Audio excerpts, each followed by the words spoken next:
heavier and darker for a little bit until it gets better. Just bear with me.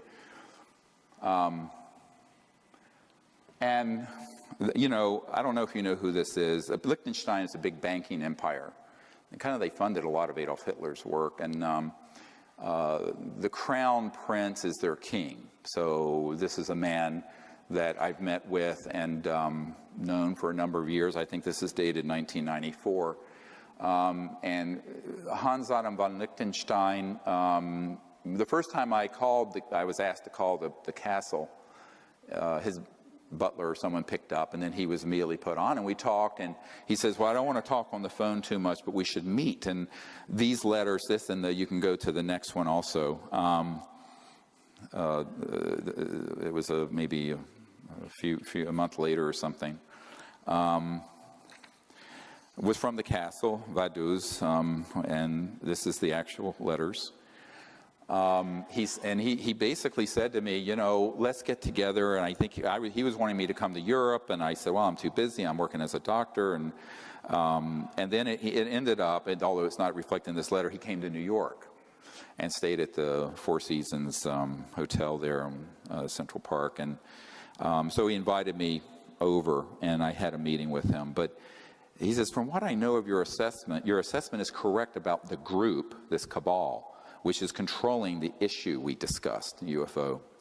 I suspect they have very good reasons not to inform the public, and therefore I am highly skeptical about your chances of success.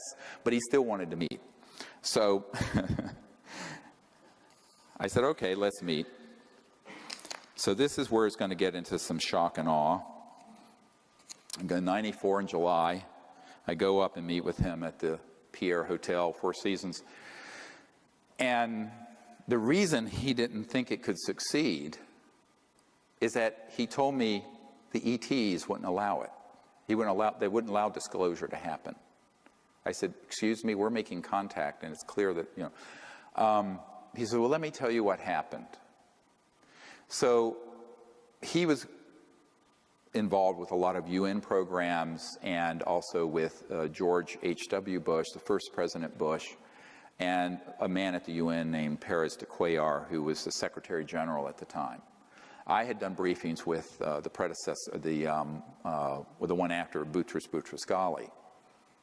And he said to me, the reason I, on the phone, told you that it wouldn't be allowed isn't that it wouldn't be allowed from the point of view of the government, but the aliens won't allow it. I said, well, that's ridiculous. I mean, since we've been talking, we've gone down to Mexico, had a craft come out. I said, they're obviously wanting to make contact if we do it in a peaceful way and not a military way. He says, well, this was attempted before you started your organization.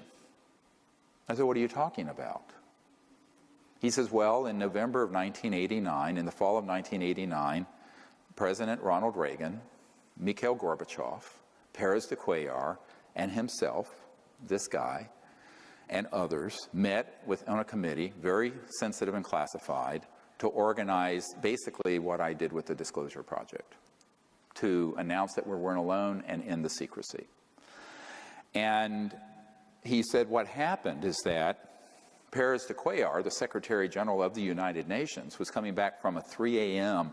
late night planning session for this event when he was abducted by aliens from his motorcade in Manhattan. And I said, oh, really? And he proceeded to tell me the gory details of what happened. So Pérez de Cuellar was taken somehow out of the motorcade onto an ET craft where he was threatened by the ETs and told, if you disclose this information, we will abduct every world leader involved, including the President of the United States. Now, this is from a person who was at the table for this planning session. To my ears, now to you. And I went, oh, come on, really? And he said, yeah, it blew up like an atomic bomb in the Bush White House. Subsequently, I found out that up at Kennebunkport, there were all these UFOs zipping around when Bush was up there out on his cigarette boat. And they didn't realize they were ours. So now we're getting into false flag 101, up to and including being able to deceive members of MAGIC. And it took me a long time to get to the bottom of this mystery. Now, people like Bud Hopkins thought it was a real abduction case. And I looked into it, and I found out that if you go back to the Roswell event, there was a red-headed sergeant who was the badass guy who threatened to kill everyone, all those ranchers who saw this thing crash. His son became a part of Magic security, this renegade group, this splinter group, who was involved with abductions and stopping leaks within Magic itself. He then went and was in the security detail that night and set up the electronics for this electronic warfare abduction of aliens. It was all a hoax. It wasn't ET at all. It was 100% military ops. And so we're going to get into this in a moment, how these operate. And so Paris de Cuellar, of course, not knowing about that end of the classified world, and I would say Papa Bush neither, thought it was actually ET. And it blew up, as I said, like an atomic bomb in the Bush White House. And Gorbachev, they pulled the plug on the plans to do disclosure and end secrecy in 1989 at the end of the Cold War.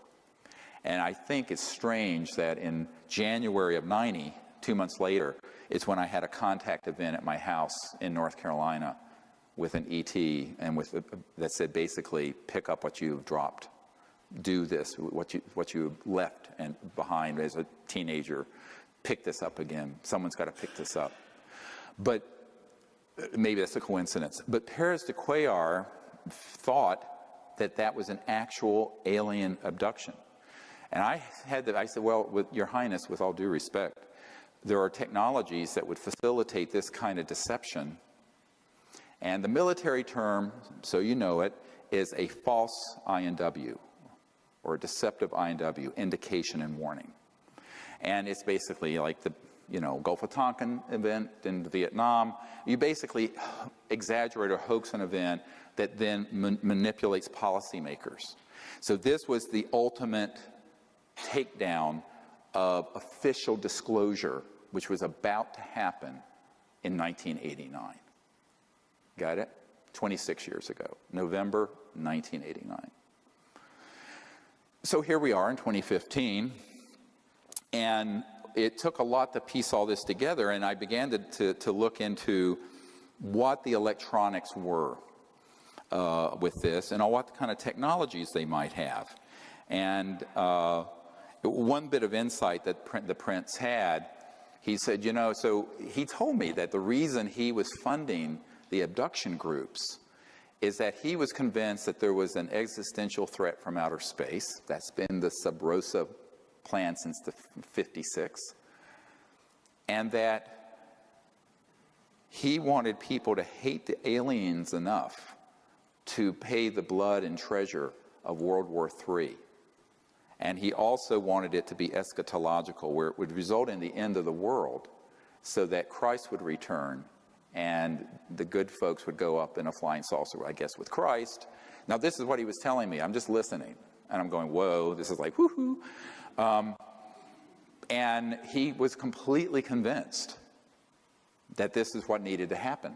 This sort of end of the world eschatology is the study of the end of the world event, and that's why he was putting so much money in and providing so much funding to Mack and David Jacobs and Bud Hopkins and all this. And he told me, he says, I'm going to stop funding John Mack because he's become too positive about contact, and I only want to fund people who are going to put things out there that scare people and make them hate the aliens. He said this.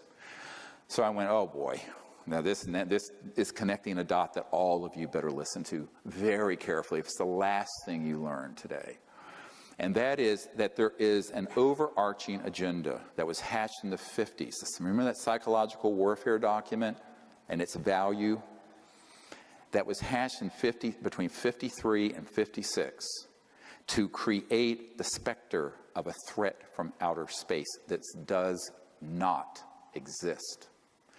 Werner von Braun stated on his deathbed, and we have the testimony of his assistant, that and said, they will first have the Cold War, then we decided there would be nations of concern, then global terrorism. We have this testimony from before 9/11.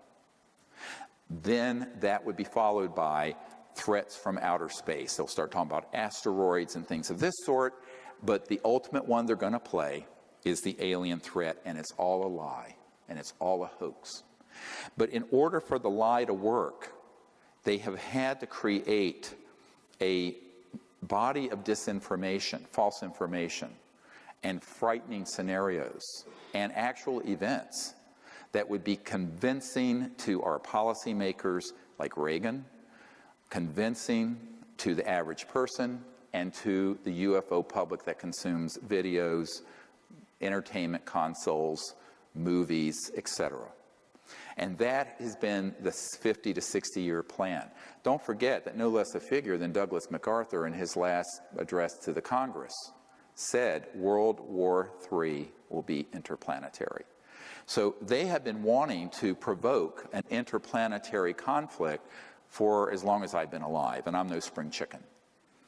And, all right, so this gets into a huge problem of how people consume information and can be manipulated through fear. Because if you look at the roots of human warfare, the early days, and even today, it's people abducting a tribe's women, raping them, abusing them sexually, etc., and so on.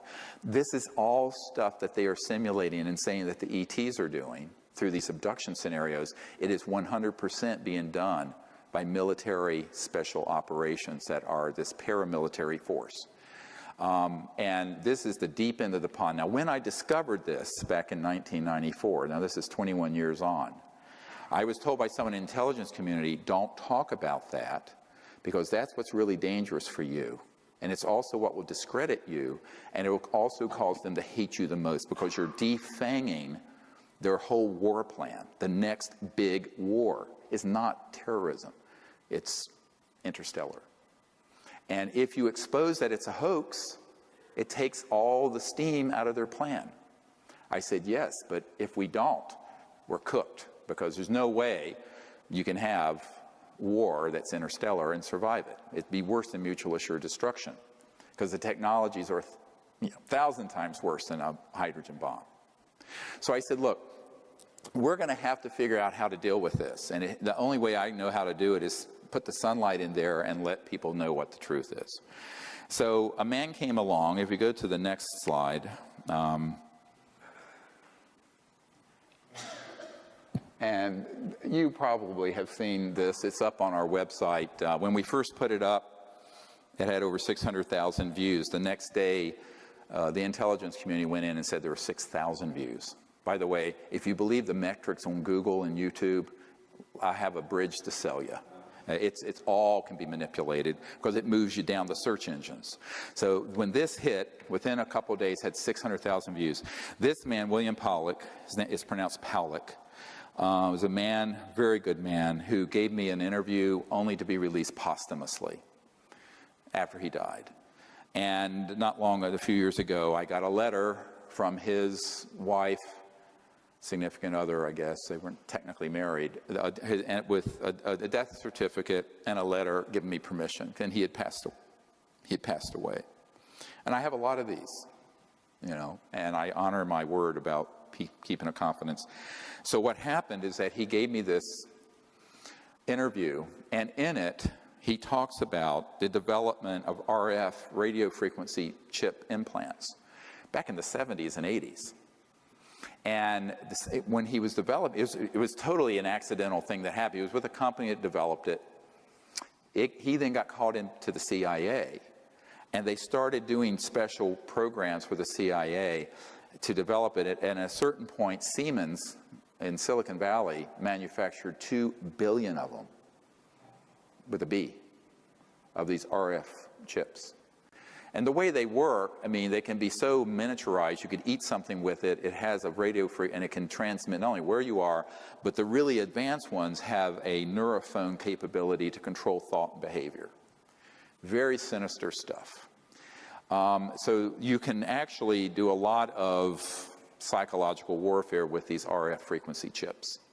Now that was the early stages in the 70s and 80s. Now you figure, 40 years later, they're more and more and more and more sophisticated. And as I've watched the whole UFO subculture sort of get involved with this whole fascination with abductions and implants, I went, yeah, but EG&G is one of the plants is on the edge of the Area 51. They're the ones manufacturing the implants that you're taking out of these abduction victims. Absolutely. They're not coming from outer space. They don't need that. If you're interstellar, you're transdimensional. If you're transdimensional, you don't need an RF frequency plant chip to track anybody, because their technologies are way beyond that. I said, this is human, 100%. And you better wake up. And so Powlett gave us this interview, and it was one of a dozen data points that I began to accumulate. And then, not many years ago, I get a document, the next one, which is chilling. Has never been shown. It's from the Strategic Studies Institute, think tank, and it's dated 1995. And it was talking about all kinds of global security strategies. And, you can look at it yourself. Cult-programmed graduates, blah, blah, blah, who will be expected to participate in contrived UFO abduction scenarios. Listen carefully. Oh, we need the next one up. Strategic Studies Institute. Is it? I can't see the screen. Is it up? All right. So I loathe reading to people but this I will. And number 2, create a global UFO cult, which will involve, this is what needs to be done in order to actuate this false flag operation, that will involve the abduction of citizens so as to foster an illusion that this Earth is facing an extraterrestrial invasion. UFO abductees of preference will have an experience in computer technologies, since that expertise will be required in future technocratic RMA scenarios. Use of experimental drugs, holographic projection capabilities, directed energy technologies, I'll get into that in a moment, induced auditory input. These are the neurophones I mentioned that Werner von Braun said the most dangerous thing is the neurophone non-local things that can be done to make people think they're having an experience when they're not. Input experimental aircraft, well, that's just a euphemism for man-made UFOs, and special effects costuming and stagecraft, among other things, will be used to persuade the abductees of the reality of their circumstances. Official denials regarding these events will employ reverse psychology to ensure that all such denials are taken as official confirmation of an imminent and/or ongoing extraterrestrial invasion. This is the next page. UFO abductees will be persuaded to worship their anticipated ET conquerors in cult-enforced religious fashion. UFO cult networks will be controlled by U.S. intelligence to limit infiltration and ensure that dissidents do not disrupt UFO long-term agendas. Uncontrollable dissidents will be assassinated, preferably by directed energy means. Dissociative satanic cult graduates will handle all such executions, i.e., when not actively lending logical and theatrical support to UFO abduction operations. Number 3, directed energy surveillance and weapons technology of all types and caps will be used for purposes of spreading fear and confusion in the population at large under deniable circumstances, for eliminating persons deemed adversarial to U.S. national security interests, and for spotting, assessing, and manipulating potential recruits to the RMA cause. Neurocybernetics and other psychotechnologies will be used to sow confusion and hypochondria in the population. The symptoms and effects produced by these and other directed energy technologies will parallel the effects produced by various microbes, viruses, and chemical imbalances, thus compelling a large segment of society to seek medical intervention, which in turn will be a basis for their being used for medical experimentation under voluntary circumstances. Psychiatrists and psychologists will play an important role in these experiments, particularly where denying the efficacy of cybernetics, psychotechnologies is concerned. Citizens who complain of hearing voices will be used as a basis for generously government-funded schizophrenic-related brain research, on and on and on. It goes on. Now, if you're not falling out of your chair yet, what I want to tell you is that all of that has come to pass and came to pass between the 1950s and the 1970s. A man that I worked with before his death had developed an electronic system in 1956 or 54, that would enable someone electronically to remote view anywhere, and could also affect, some of these have been called radionic psychotronic weapon systems, and they were developed decades ago. Now, how hard is it to deploy them? Not hard. They're not used every day. They're used enough to create a groundswell of conviction that there's an alien threat. So you take that capability, combine it with man-made UFOs, combine it with disinformation in general about the subject, and also certain chemicals, and you can launch an entire contagion of fear that's based on completely man-made false events. So this is the false flag event I wanted to warn you about. And people say, when is that going to happen? I said, it's happened already. It's already happened. The media, the film industry, any UFO conference you go to is going to be filled unwittingly, usually, not always unwittingly, but usually with information that is this kind of disinformation designed to create an us versus them dynamic of an alien threat. And the reason for it is that that is the only way to grow the military-industrial complex. You know, Leon Panetta, the CIA director and then Secretary of Defense, but when he was CIA director, said, you know, we're spending $110 billion a year chasing down 70 al-Qaeda members in Afghanistan. Ridiculous. And in order to sustain the level of expenditures and grow the military-industrial intelligence laboratory financial complex, you got to have another enemy. And as terrible as the terrorism threat is, and it's real, it's nothing compared to what they could do, like in the movie Independence Day, where they stage an attack using man-made anti-gravs that look very ET, with this kind of technology, that there's a threat or an attack on Earth. So, heads up, Wernher von Braun, on his deathbed, warned that this would happen and it would be hoaxed. We've had so many people. I have met with one man, I can't get him to come forward, and then another, and then another, and then another, who spoke of, in the early days, they used, I know this sounds terrible, but he was a little guy, and he was so short, and they basically did like you would in a movie, suit and head and mat to make him look like an alien. And there would be military choppers nearby, but he would be on one of these flying discs, man-made, and go in and with a chemical canister and some electronics, abduct people. And he says, oh yeah, I was on an abduction squad, it was way back, I think in the 60s. They've gotten better, and I say better, and they've become more efficient because over the decades they've developed little creatures that look like an ET. They may look gray or like a reptile or this, and they kind of walk like this. They have this robotic, weird walk, and if you look at I saw the video that Stan Romanek had of the one that came into his house, that basically a film company bought up and black shelved. Nobody has seen this. I was at his home. And the one that came into his house was exactly one of these so-called gray-like creatures. And the way it moved was this very robotic. It was so obvious that it was a biomachine.